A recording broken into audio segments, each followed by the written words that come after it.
Hey everybody, Steve here for Who Took My Dice Ultramarines Beyond, and this is going to be a support video, basically, for a video that Mini Warmutt put out in his response to someone on the internets, the interwebs, the YouTubes, whatever you want to call it, saying that you should be embarrassed about building what he called, or what the word I've seen in the videos is garbage terrain.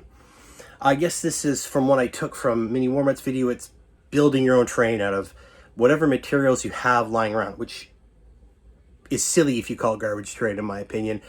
Building your own terrain is a fantastic thing. Now, we do live in the era of a lot of pre-built terrain, 3D printed terrain, wood-made terrain. It's all very, very, very cool. And there's nothing wrong with that. If that's where you want to go, that's totally cool. Go for it. But for me, I'm an old schooler. I built a lot of my old terrain. Back in the day, it's something that's what you did. If you want to make terrain, you built it.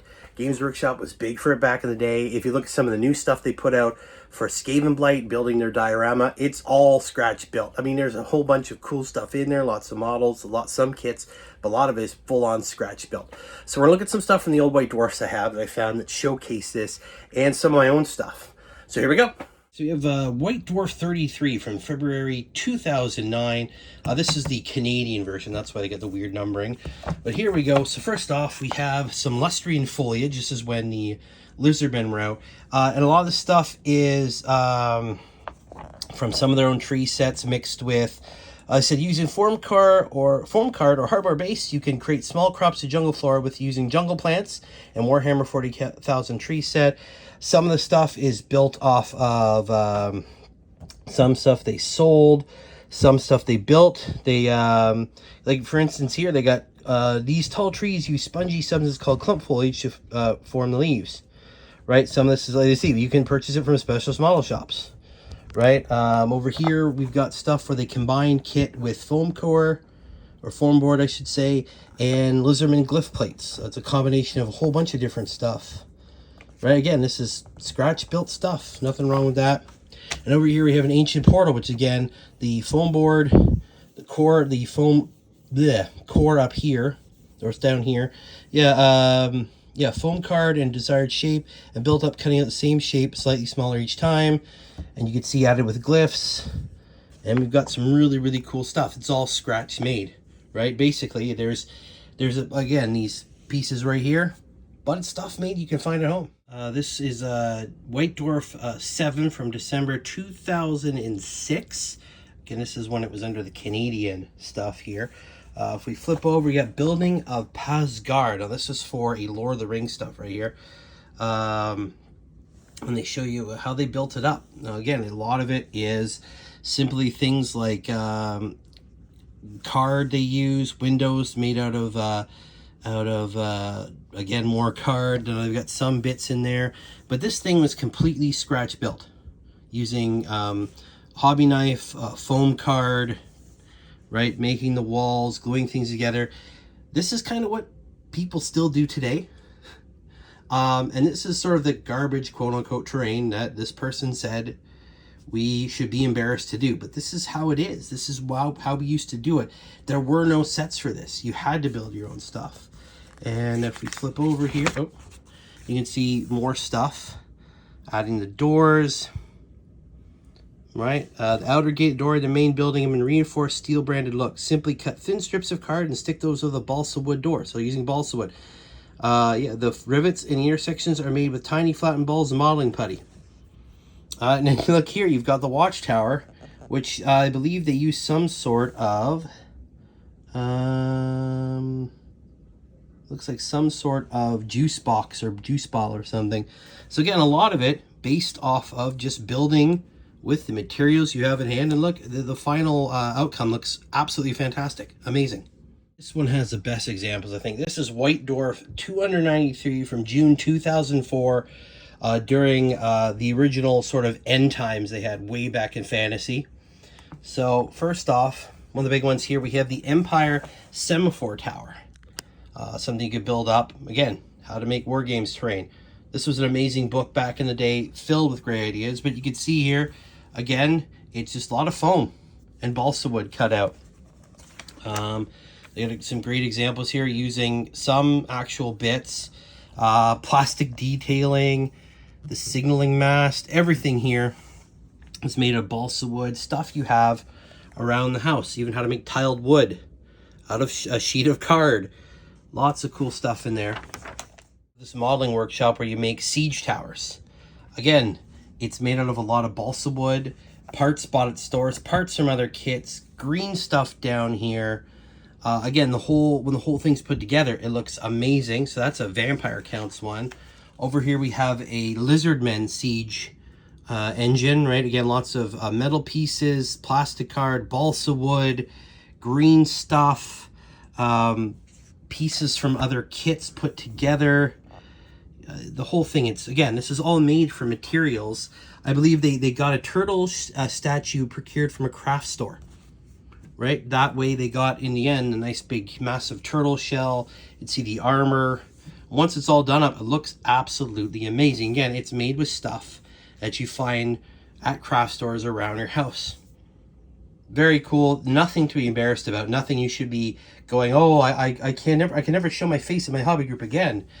Silly stuff. Probably the best example. Modeling and Painting Showcase, an overview of preparation of a Golden Demon entry, right? Now it's basically taking an old kit, one of the old Stegodons, and the effort, green stuff, all the different things, wood, you've put into making this amazing, skink priest setup here, right? So it took him 300 hours to complete. Again, this is taking a model, adding stuff to create something brand new, and it looks fantastic, right? We continue on here. You can see the painting, taking skinks, making your own base out of, again, it looks like card. Ben made the tiles out of plastic card and placed metal lizardman glyphs here and there for added level of detail. Then carefully sculpt a number of tangled vines out of green stuff. Not quite satisfied with level of detail, Ben decided to go the extra mile, sculpting tons of tiny lizards out of green stuff and glued them all over. So again, it's just very, very cool. Taking stuff from around your house, extra bits, card, plastic card to make tiles. Again, this is Golden Demon entry stuff. That means something. You should never be embarrassed by that. So those are the examples from the White Dwarf itself, stretching back almost 20 years now. There's one from 2004. So you can see it's something that's been done for a very, very long time, still done today. There's lots of people I follow on multiple platforms that still build their own stuff. It's amazing.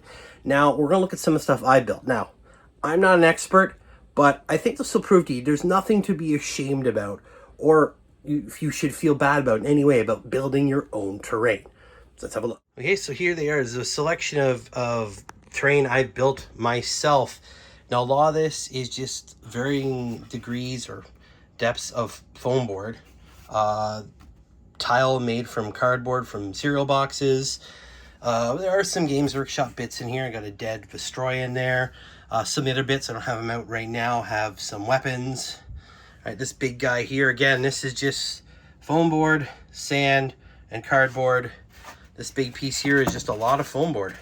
Glued together, painted up. This big piece here, called the Goliath piece. This is pink styrofoam and a little chaos plate in there, a little sort of stone-esque thing here.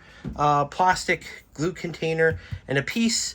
This is let me just flip this over, a display piece from a store. Just, a tile display piece that I use as a base. All very, very made of household materials, stuff that I picked up. And I am not in any way saddened or feel that I should be ashamed of it. I put a lot of hard work and effort to it, and I'm very, very happy with them. And if you do go this route, you should be very, very happy with your product as well. It's simple. I am by no means an expert. There are people out there who do amazing stuff. Absolutely just awe-inspiring. But I am very, very happy with how all my stuff turned out. So there you go, guys. My support video for for the video that Mini Warmutt put out. Build your own terrain. Have fun with it. I don't think anybody should be telling people to be saddened or feel bad or pathetic or losers for making terrain out of stuff they have around the house. I still have more to build. I have other ideas. I'm still working on stuff. The big project, while delayed, is still going on.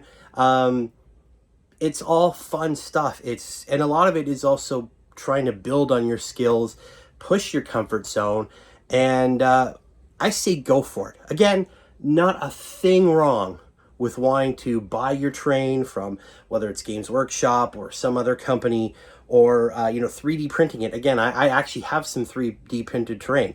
Go for it. All cool. But remember, guys, we're all trying to enjoy this hobby in our own way, and don't make you're enjoying it make someone else not enjoy it, right? Try and follow the golden rule. Make it fun for yourself, but make it fun for other people as well. Because if you take away their fun, are you trying to say that they're sad and pathetic for building their own terrain? You're ruining it for everybody. So don't do that. Let's be nice to each other. Let's support each other. I hope you guys enjoyed the video. Hit that like button. You know what to do. And I'll see you next video, guys. We'll see you later. Bye. Keep rolling those dice.